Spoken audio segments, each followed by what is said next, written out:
sort of three pieces and pathways that we're taking up with this work package. And the first is testing with our partners innovations and strategies that can stimulate women's voice and agency in climate-related and community-level agri-food system governance. Then we move to analyzing with partners how public and private sector policies, and these include laws and rules and procedures, how they can support women's resilience to climate change.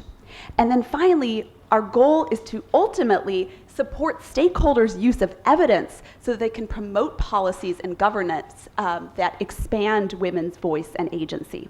This has been piloted with in Nigeria with many government partners attending, participating, and they were pouring in their own guidance on this tool and on the research.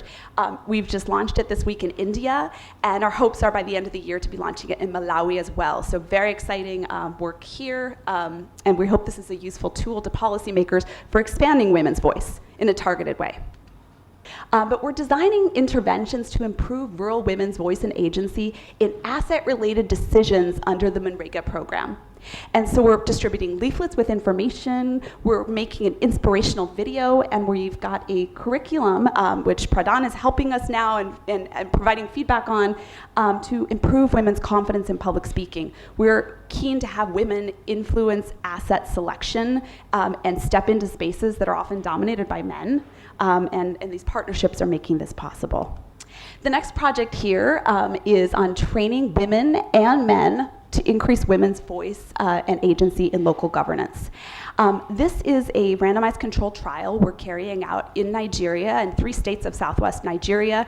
We're working with almost 6,000 women here, as well as their partners, and we are testing a training curriculum developed by our partners in consultation with us and many political scientists from the region and from other US-based institutions that is training women on how to identify a group, their interests, how to participate in policy processes, and we're going to be measuring whether they participate, the extent of their participation, the quality of that participation, and whether policymakers are responsive to them.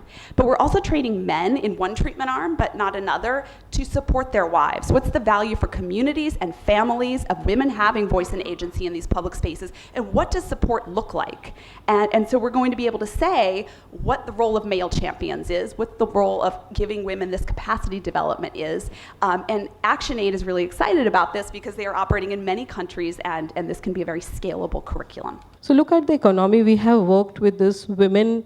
So the area where we work is the Central Indian tribal region, which has been the most neglected part of India in the development sector altogether. So the challenges has been immense because the policies were not tuned to deal with such kind of a terrain which is undulated. It was more towards the plains and the fertile lands. So the Green Revolution actually set a kind of a narrative which is still continuing very strongly, and to break that barrier is itself. So now if you look at this here, when we started working on the livelihood, women become our centerpiece.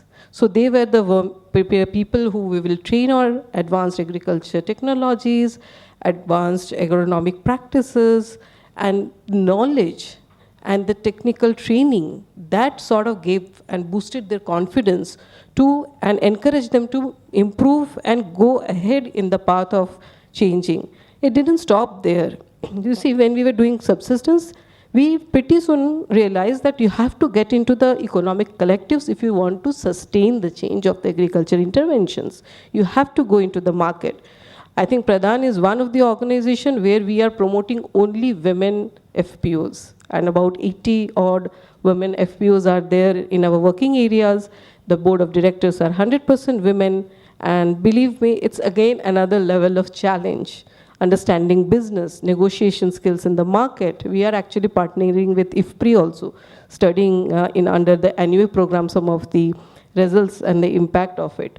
But the women again, so we are pushing them get out of their stereotypical roles and go into non-stereotypical roles, encouraging them, providing the space, providing them with the capability that is required to play that role, and not get our space or the spaces. So it is not only from our end. If you look at the governance when you're talking about, the actors are the men mostly. So how do you really facilitate that dynamics? It is important the women feel confident in themselves to really go ahead and have the dialogue. So it starts with the Gram Sabha, which is the town hall of a village, to just help you to connect with the frame of it.